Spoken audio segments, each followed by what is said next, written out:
అయినా దేవునికి స్తోత్రము కలుగును గాక. మన రక్షకుడును మన ప్రభువైన యేసుక్రీస్తు శ్రేష్టమైన నామమును బట్టి మీకు అందరికీ వందనములు. ఈ సాయంకాల సమయమున దేవుని సన్నిధిలో ప్రార్థన కార్యక్రమానికి మిమ్మల్ని అందరినీ ఆహ్వానం పలుకుతున్నాను. కొంతమంది అయితే సాయంకాల సమయం అనేది చాలా ప్రాముఖ్యమైనది. చాలామంది కూడా తమ తమ పనులు ముగించుకొని ప్రయాసంతో కష్టపడి గృహాలకు చేరుతూ ఉంటారు. దేవుడు వారందరూ కూడా దేవుడు క్షేమంగా తమ గృహాలకు నడిపించును గాక. సాయంకాల సమయం కూడా క్రైస్తవుని జీవితంలో చాలా ప్రాముఖ్యమైనది. ఎందుకంటే ఉదయ సాయంకాల నైవేద్యములప్పుడు దేవునికి ఎల్లప్పుడూ అర్పిస్తుండేవాళ్ళు. పరిశుద్ధ గ్రంథంలో దానికి ఎంతో ఇంపార్టెంట్ ఇచ్చేవాళ్ళు. ఏలియా కూడా సాయంకాల నైవేద్య సమయమున ప్రార్థన చేసినప్పుడు ఆకాశము నుండి అగ్ని దిగవచ్చి నీటిలో ఉన్న దహన బలిని బలి పశువును దహించటం మనం చూస్తూ ఉంటాం. అంటే నీటిలో సామాన్యంగా అగ్ని మండదు. ఎంత పెద్ద మంటనైనా సరే అగ్నిని నీరు ఆర్పివేయగలదు. అంత శక్తి వాటర్కు ఉంది.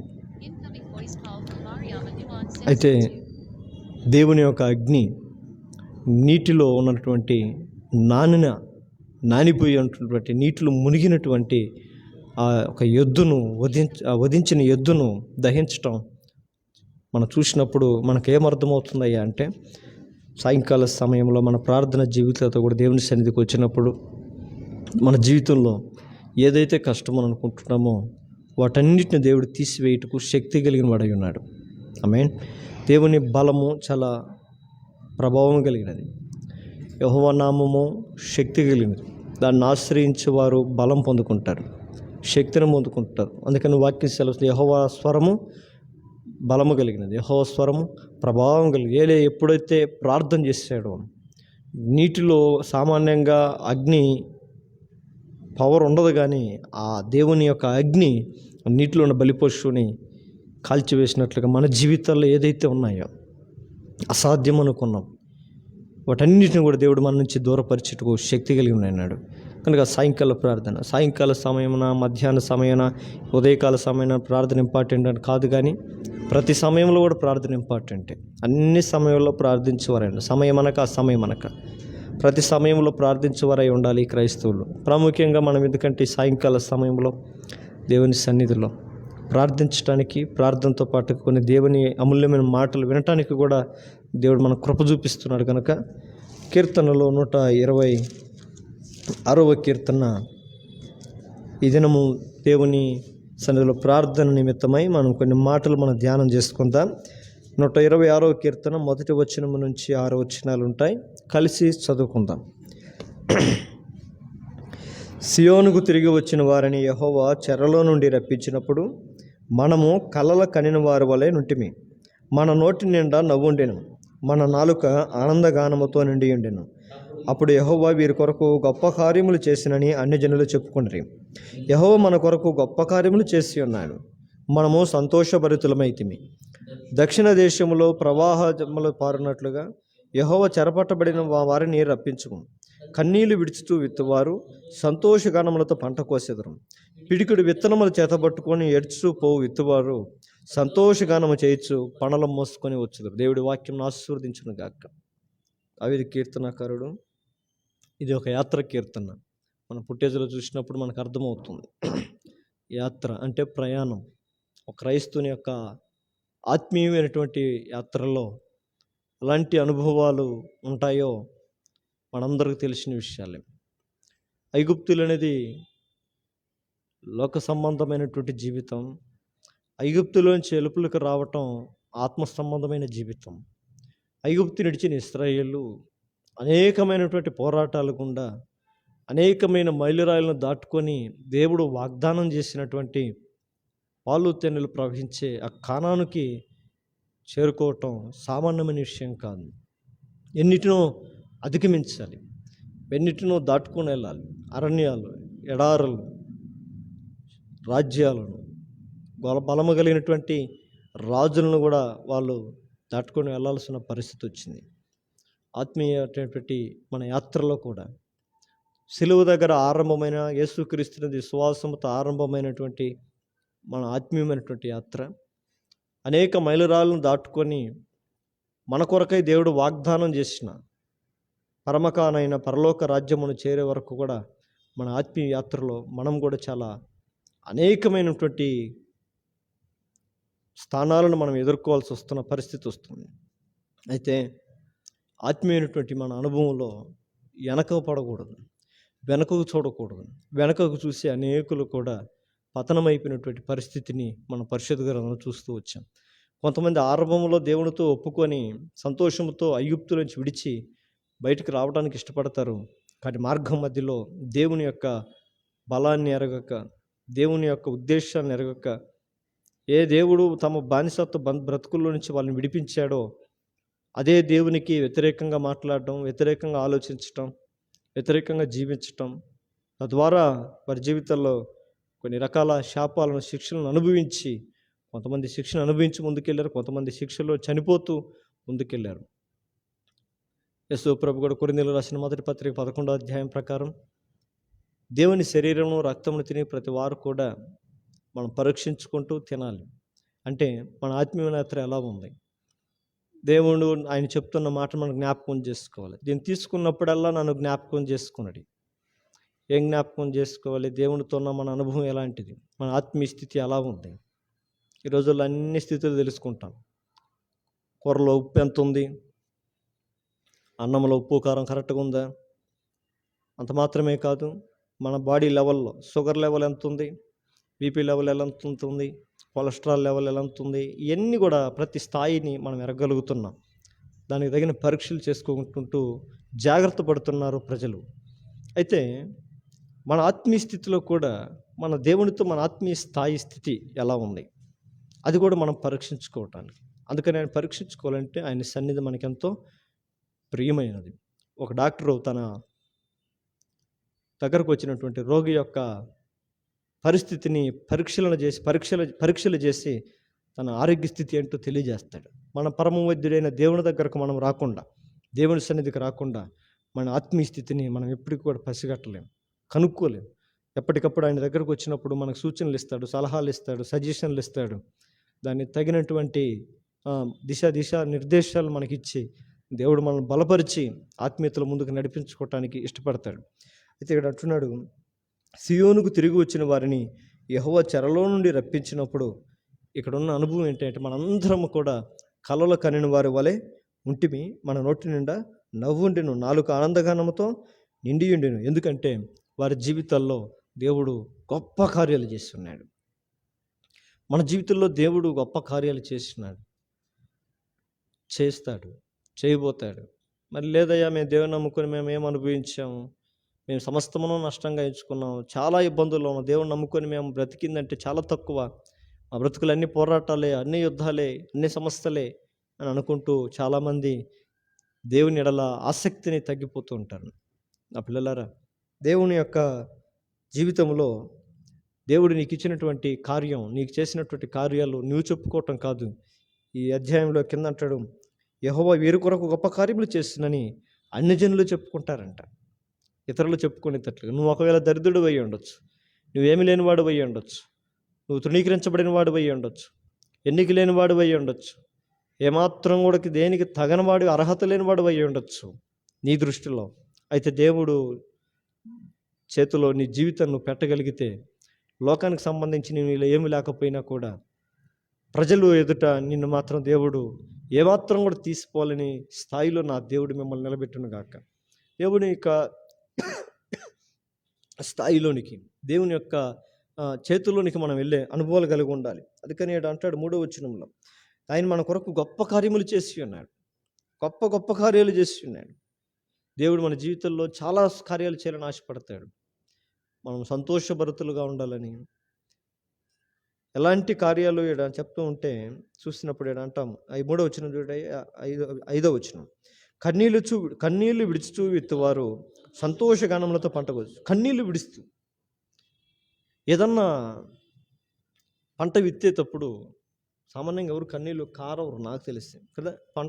పొలంలో కన్నీళ్ళు విత్తేటప్పుడు ఒకప్పుడు కోతకాలం కానీ విత్తనాలు వరి నాటడం కానీ అవి వెళ్ళినప్పుడు మేము పల్లెటూరుల నుంచి వచ్చిన వాళ్ళం కాబట్టి మేము చాలా గమనిస్తూ ఉంటాం. అక్కడ అందరూ చాలా చాలా పెద్దవాళ్ళు ఆ వరి పొలంలోకి వచ్చి వంగి ఆ పొలాలు వరులు నాటుతున్నప్పుడు పాటలు పాడుతూ ఉంటారు. వాళ్ళు పాటలు పాడుకుంటూ పని చేస్తూ ఉంటారు. హ్యాపీగా నవ్వుకుంటా సంతోషంగా పని. ఇప్పుడు మన బోటోళ్ళు అయితే ఏడుస్తూ ఖచ్చితంగా పని చేస్తాం. ఎందుకంటే మనకు అనుభవాలు లేవు కాబట్టి. ఒక లైన్ వంగిపోయాలకి వంగిపోయిన మనం లేచాక 2 రోజులు పట్టద్దేమో సకంగా నిలబడడానికి. ఎందుకంటే మనకు అనుభవాలు లేవు. అందుకని ఈ రోజుకి తగినట్టుగా దేవుడు రాయిచ్చాడేమో నాకు తెలిసి బహుశా. ఎందులో పని చేయట్లో వాళ్ళైతే అప్పట్లో వారికున్న బలమును బట్టి సంతోషంతో చేసేవారు. అయితే ఈ రోజుల్లో ఉన్న బలహీనతలను బట్టి మనం పని చేయటం చాలా కష్టం. ఏంటి ఆ పని? ఏంటి విత్తటం అంటే ప్రార్థన అనుభవం. ఈ రోజుల్లో కన్నీళ్ళు విడుస్తూ ప్రార్థన చేయాల్సిన అనుభవాలు వచ్చాయి. అయితే ఒకప్పుడు పరిశుద్ధ గ్రంథంలో ప్రార్థన చేసేవాళ్ళు ఆనందంతో చేసేవాళ్ళు. ఎంత ఆనందము అని అంటే మోషేని అడిగితే, ఏంటయ్యా దేవుడి దగ్గర ఎన్ని రోజులు నువ్వు ప్రార్థన చేస్తామంటే, ఆయన నన్ను పో అనేంత వరకు నేను ఆయన సన్నిధిలో ప్రార్థన చేస్తాను. సరేనా, అన్ని రోజులు చేస్తావు, బహుశా నాకు తెలిసి నీ ఎక్స్పీరియన్స్ ప్రకారం ఎన్ని రోజులు నువ్వు లాస్ట్ చేసి ఉండొచ్చు అని అంటే, నేను 40 రాత్రులు 40 పగుళ్ళు ఏకదాటికి నేను దేవుని సన్నిధిలో ప్రార్థన చేశానని అంటాడు. ఆశ్చర్యపోయాను. అవునా, మరి ఫుడ్ గిడ్ అంతా ఎట్లా చేసావు? కొండ మీద కదా, వాటర్ ఎట్లా చేసావు అంటే, అయ్యో అవన్నీ అవసరం లేదు, నేను దేవుని సన్నిధిలో ఉంటే నాకు ఏ మీద ధ్యాస ఉండదు. అసలు జీవాహారం ఆయనే అంటాడు. లోకానికి నేను ఇచ్చే నీళ్లు తాగువాడు ఎవడు కూడా దప్పికొనలేడు అంటాడు. నిజమైన ఆహారం నేనంటాడు. నన్ను తినేవాడే నిత్యజీవం కలిగిన వాడు అంటాడు. బహుశా మోషే ఏం తిని ఉంటాడు? దేవుని వాక్యమును భుజించాడు, దేవుని మాటలను భుజించాడు. అందుకని సాతాను కూడా యేసు ప్రభు దగ్గరకు వచ్చి ఒకరోజు అంటాడు, నువ్వు ఆకలితో ఉన్నావు కదా, ఇదిగో ఈ రాళ్ళను రొట్టెగా చేర్చుకొని తిను అని అంటే, దేవుడు అంటాడు, మరి పిచ్చోడా, భూమి మీద పుట్టిన ప్రతి వాడు అన్నం లేకపోతే చచ్చిపోతానని అనుకుంటారు, నువ్వు అలా చేసావు మనుషుల్ని, ఏం చేస్తావు? కానీ ఒకటి తెలుసుకో, మనుషుడు రొట్టె వలన మాత్రం కాదు, ఆహారం వలన మాత్రమే కాదు, దేవుని నోట నుండి వచ్చే ప్రతి మాట వలన మనుషుడు బ్రతుకుతాడు అని చెప్తాడు. అయితే ఈ రోజుల్లో మనుషులకి అందరికీ ఏం తెలుసు? ఆహారం లేకపోతే చచ్చిపోతారు. సాతాను ఆ రీతిగా చేశాడు. నీకు తెలుసులో కొంతమంది, మనం సాధు సుందర్ సింగ్ జీవితాన్ని మనం చదివినప్పుడు, ఆయన కొన్ని టిబెట్ అనే ప్రాంతాల మధ్య ఆయన దేవుని పరిచర్య చేస్తున్నప్పుడు మంచులో కూరుకుపోయి కొన్ని రోజుల వరకు అక్కడే పడిపోయినటువంటి కొంతమందిని చూశాడు. ఆయన ప్రయాణం చేస్తుంటే అప్పటికే కొన్ని రోజులు నెలలు గడిచిపోయింది. ఒక అతను అక్కడ పడిపోయి ఉన్నాడు. అతను భుజాల మీద వేసుకొని మోసుకొని తర్వాత అతను కొంత దూరం వెళ్ళిన తర్వాత స్పృహ వచ్చినట్టుగా మనం కొన్ని చూస్తాం. ఎట్లా బట్టి బ్రతికేరిల్లు మనం కూడా కొన్ని యుద్ధాల్లో చూసినప్పుడు కొంత మంచు కొండలు ఇరుక్కొని కొన్ని రోజుల తర్వాత తీశారని కొన్ని న్యూస్లో కూడా మనం వింటూ ఉంటాం. కొన్ని రోజుల వరకు, కొన్ని నెలల వరకు వాళ్ళ ఆహారం లేకుండా ఉన్న పరిస్థితుల్లో మనం చూస్తూ వచ్చాం.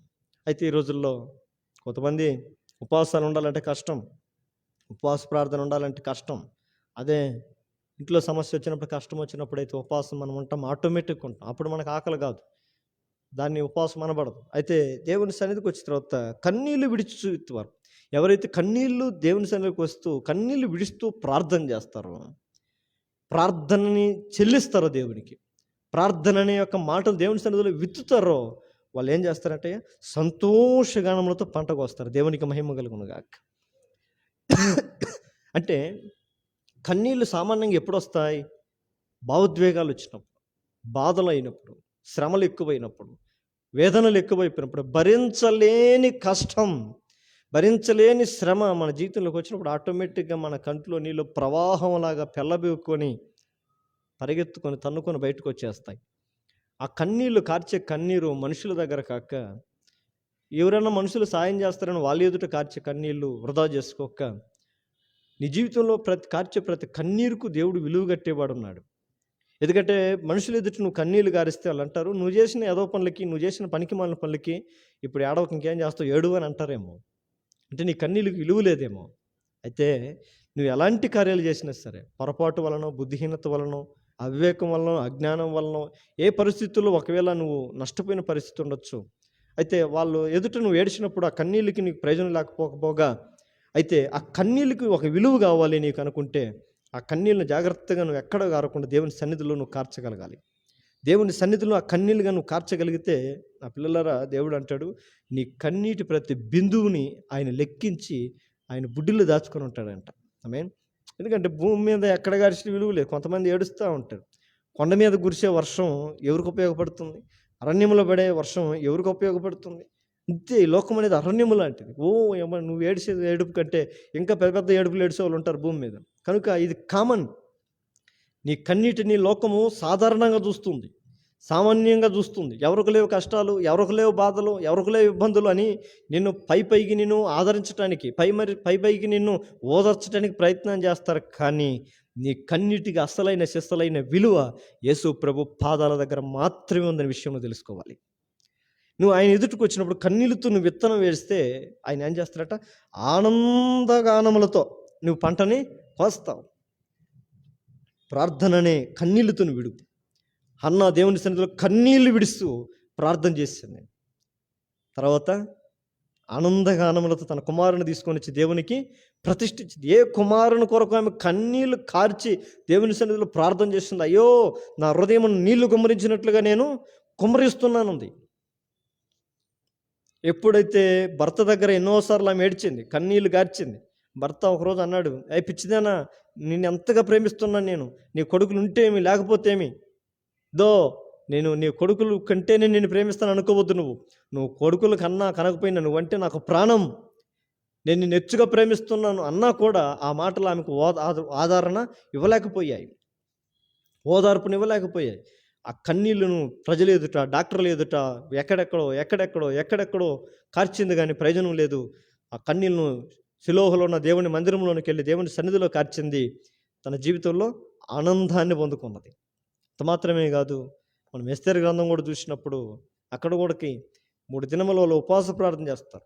అక్కడ ఉన్నటువంటి యూదులందరూ కూడా చెరపట్టబడినటువంటి జీవితం, బానిసలు, విలువలేని జీవితం బ్రతుకుతున్నప్పుడు ఇక వాళ్ళని సంహరించాలని ఆ దేశంలో ఉన్నటువంటి న్యాయాధిపతి హామాను ఒక చట్టాన్ని తీసుకొస్తాడు.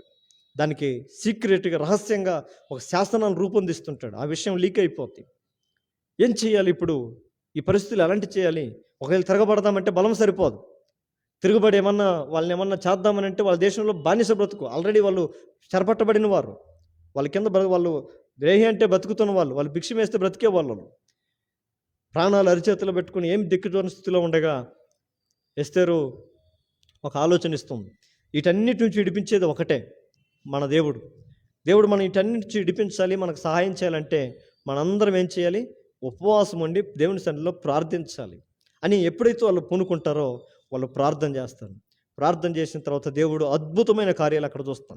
ఏ వ్యక్తినైతే ఉరికొయ్యానా వేసి వేలాడదీసేటట్టుగా చంపి సంతోషపడాలనుకున్నారో వారినే ఆ ఉరికొయ్యానికి వేలాడతట్టుగా చేసిందే దేవుని సన్నిధిలో కన్నీరు కార్చినటువంటి ప్రార్థన. నీ జీవితంలో ఏ సమస్య నిన్ను మెంగివేయాలనుకుంటుందో, ఏ కష్టం నిన్ను అణిచివేయాలనుకుంటుందో దానికి సరైన సమాధానం నువ్వు చెప్పాలంటే నీ వల్ల కాకపోతే ఒక పని చేయి, దేవుని పాద సన్నిధికి వచ్చి ఆయన కాళ్ళు పట్టుకో. ఖచ్చితంగా ఆయన నీ పక్షమున యుద్ధము చేసేవాడు ఆయన. ఆమేన్. దావీదు అదే అంటాడు, యుద్ధము నేను కాదు, యెహోవాయే యుద్ధము చేసేవాడు. ఆయన నీ పక్షమున పోరాటం చేస్తాడు, నీ పక్షమున కార్యమును సఫలం చేస్తాడు. కనుక ఈ రోజుల్లో క్రైస్తవులు ప్రార్థనని చాలా నిర్లక్ష్యం చేస్తారు. దేవుణ్ణి లక్ష్యం చేసేవాడు ఎప్పటికీ కూడా ప్రార్థనని, దేవుణ్ణి లక్ష్య పెట్టేవాడు, దేవుని విలువలు తెలిసినవాడు, దేవుని యొక్క వాల్యూ తెలిసినవాడు పొర్రపాటును కూడా ప్రార్థనని నిర్లక్ష్యము చేయలేడు. దేవుడు మన కంటికి ఎప్పుడు అల్పమైన వాడుగా కనపడుతుంటాడో ప్రార్థన కూడా మన జీవితంలో అల్పమైనదిగా ఉంటుంది. మనం ఎంత ప్రార్థన చేస్తున్నాం అనే స్థాయే దేవుని పట్ల మనకున్న విశ్వాసతను కొలమానంగా చూపిస్తుంది.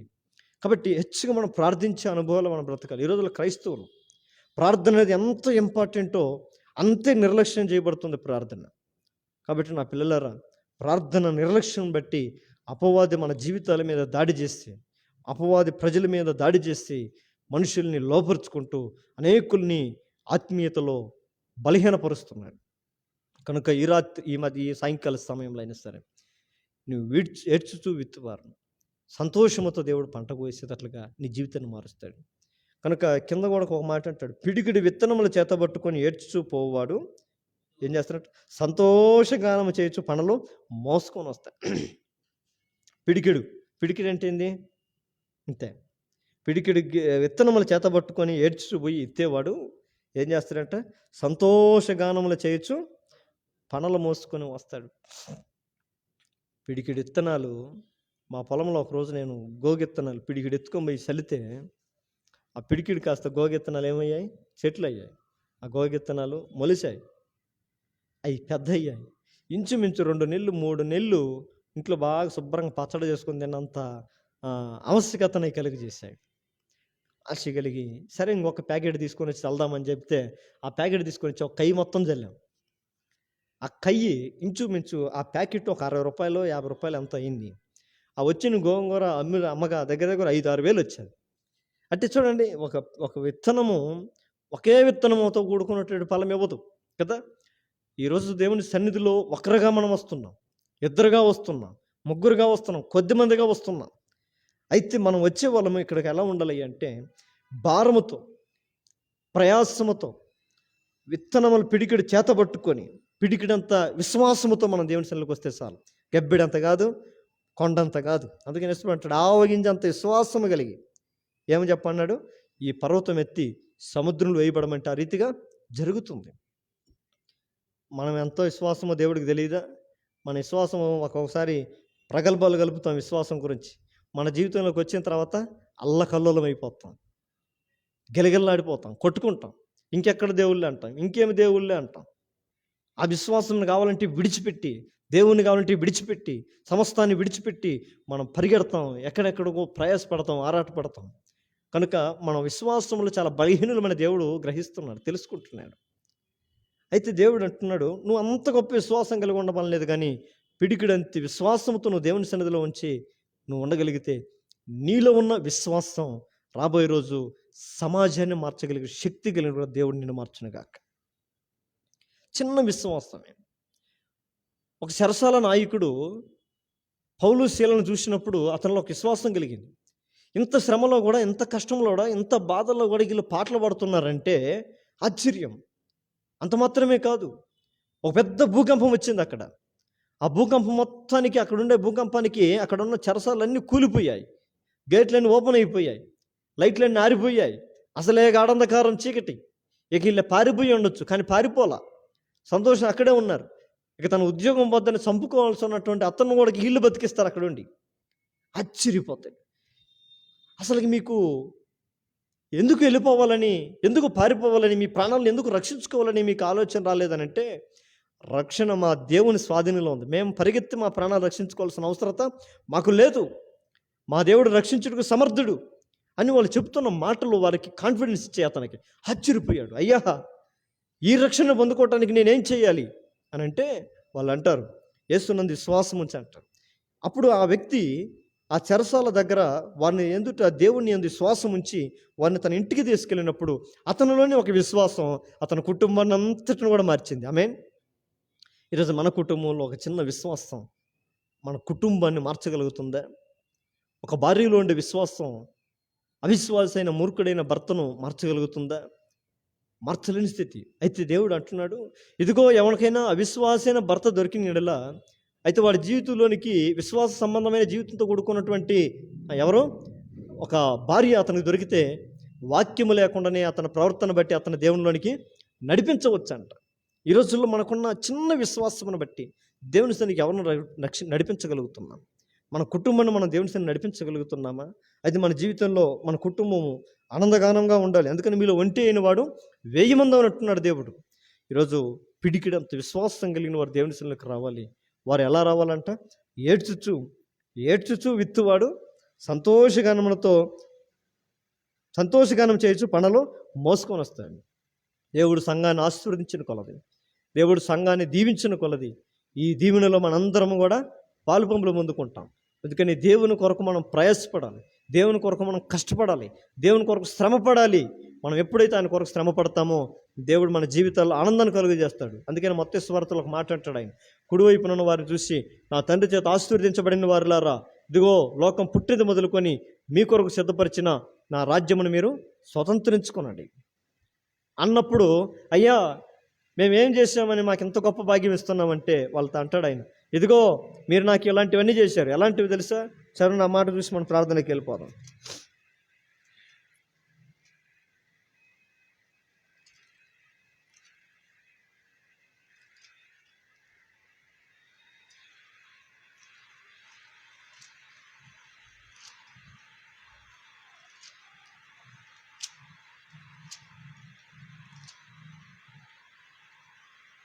మత్తయి సువార్త 25వ అధ్యాయము